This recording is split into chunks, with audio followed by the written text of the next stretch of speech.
Bottom of the sea, Jonah 2. Then Jonah prayed to his God from the belly of the fish. He prayed. In trouble, deep trouble, I prayed to God, and he answered me. From the belly of the grave I cried, help. You heard my cry. You threw me into ocean's depths, into a watery grave. With ocean waves, ocean breakers crashing over me, I said, I've been thrown away, thrown out of your sight. I will never again lay eyes on your holy temple. Ocean gripped me by the throat. The ancient abyss grabbed me and held tight. My head was all tangled in seaweed at the bottom of the sea, where the mountains take root. I was as far down as a body can go, and the gates were slamming shut behind me forever. Yet you pulled me up from that grave alive. Oh God, my God, when my life was slipping away, I remembered God, and my prayer got through to you. My prayer made it all the way to your holy temple. Those who worship hollow gods and God frauds walk away from their only true love. But I'm worshiping you, God. I'm calling out in thanksgiving, and I will do what I promised I would do. Salvation belongs to God. Then God spoke to the fish, and it vomited up Jonah on the seashore. Maybe God will change his mind, chapter 3. Next, God spoke to Jonah a second time. Up on your feet and on your way to the big city of Nineveh. Preach to them. They're in a bad way, and I cannot ignore it any longer. This time, Jonah started off straight for Nineveh, obeying God's orders to the letter. Nineveh was a big city, very big.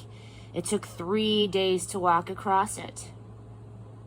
Jonah entered the city, went 1 day's walk, and preached.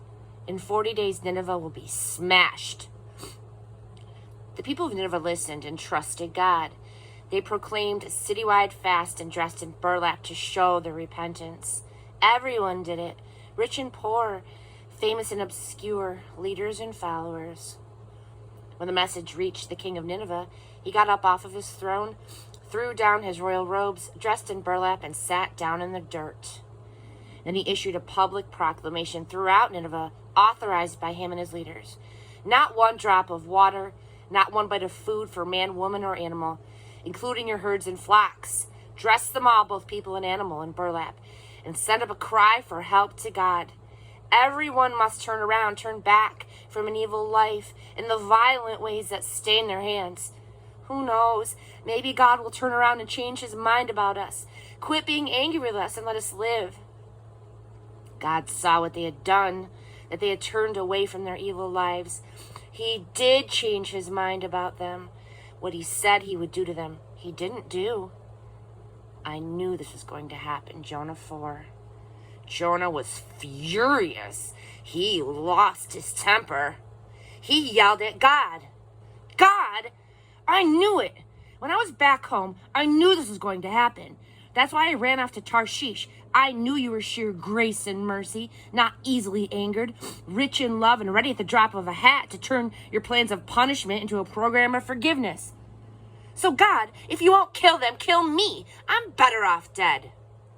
God said, what do you have to be angry about? But Jonah just laughed. He went out of the city to the east and sat down in a sulk. He put together a makeshift shelter of leafy branches and sat there in the shade to see what would happen to the city. God arranged for a broad-leafed tree to spring up. It grew over Jonah to cool him off and to get him out of his angry sulk. Jonah was pleased and enjoyed the shade.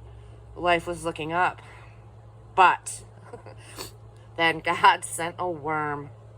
By dawn of the next day, the worm had bored into the shade tree and it withered away.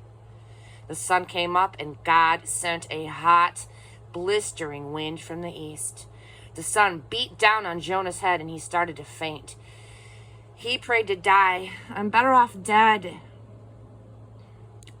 Then God said to Jonah, "What right do you have to get angry about this shade tree?" Jonah said, "I have plenty of right. It's made me angry enough to die." God said, "What's this? How is it that you can change your feelings from pleasure to anger overnight about a mere shade tree that you did nothing to get? You neither planted nor watered it. It grew up in one night and died the next night. So why can't I likewise change what I feel about Nineveh from anger to pleasure, this big city of more than 120,000 childlike people who don't yet know right from wrong, to say nothing of all of the innocent animals?"